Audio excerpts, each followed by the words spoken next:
ஆடியில எல்லா நகைகளுக்கும் சேதாரத்துல 1% கம்மி. அது மட்டும் இல்ல, உங்க பழைய நகைக்கு கிராமுக்கு 150 ரூபாய் கூடுதலாவும் தரும். ரெண்டையும் சேர்த்தா 2% மேல நகை விலையில சேவ் பண்ணுவீங்க.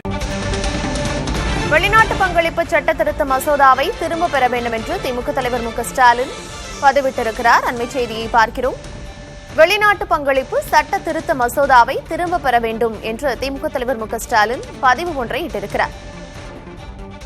FCRA திருத்த சட்ட மசோதாவை திரும்ப பெற்றிட வேண்டும் என்று வலியுறுத்தியிருக்கிறார் திமுக தலைவர் மு.க. ஸ்டாலின்.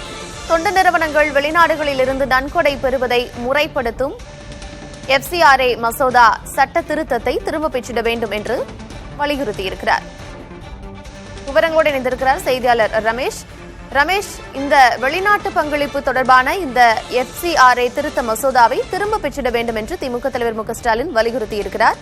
என்னென்ன விஷயங்கள் எல்லாம் அதில் குறிப்பிட்டு சொல்லியிருக்கிறார்?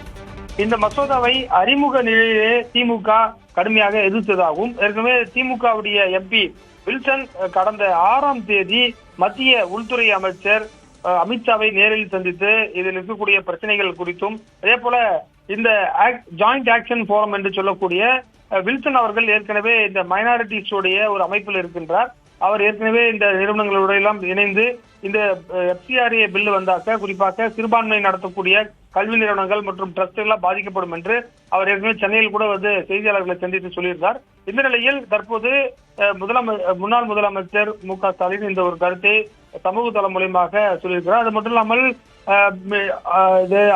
Honorable Minister to withdraw the FCRA amendment bill 2026 என்றும் அவர் சொல்லியிருக்கிறார். இந்த சட்ட திருத்த மசோதாவை வந்து வாபஸ் பெற வேண்டும் என்றும் அவர்கள் சொல்லியிருக்கிறார்கள். கடந்த மார்ச் மாதம் இந்த சட்ட திருத்த மசோதா வந்து அறிமுகப்படுத்தப்பட்ட நிலையில் தற்போது மு.க. ஸ்டாலின் ட்விட்டர் மூலமாக இதற்கு எதிர்ப்பு தெரிவித்திருக்கிறார். அது மட்டும் இல்லாமல் மத்திய அரசு இந்த மக்களுடைய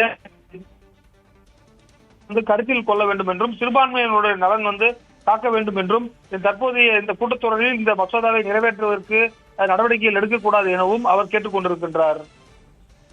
FCRA திருத்த சட்ட மசோதாவை திரும்ப பெற்றிட வேண்டும் என்று திமுக தலைவர் மு.க. ஸ்டாலின் வலியுறுத்தியிருக்கிறார். வெளிநாட்டு பங்களிப்பு சட்ட திருத்த மசோதாவை திரும்ப பெற வேண்டும் என்று அவர் வலியுறுத்தி பதிவு ஒன்றை இட்டிருக்கிறார். விவரங்களை வழங்கியமைக்கு நன்றி ரமேஷ். ஆடி மாதத்தில் வாங்கும் தங்கம் மகாலட்சுமியின் அருளை வீட்டிற்கு வரவேற்கும் மங்களத்தின் அடையாளம். இந்த ஆடியை லலிதா ஜுவல்லரியின் பொன்னான ஆடி ஆஃபரோடு கொண்டாடுங்கள்.